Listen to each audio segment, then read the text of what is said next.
প্রিয় viewers, good morning. সকলের সকালটা খুব সুন্দরভাবে শুরু হোক সেই প্রত্যাশাই করছি।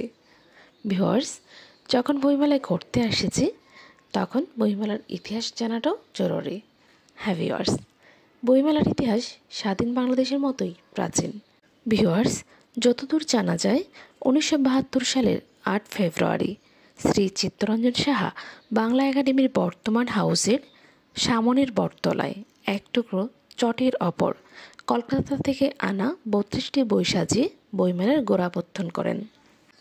ওই সময় অমর একুশে উপলক্ষে 7 ফেব্রুয়ারি থেকে 28 ফেব্রুয়ারি পর্যন্ত বইমেলা অনুষ্ঠিত হতো। মেলার তখন নাম ছিল 21শে গ্রন্থমেলা।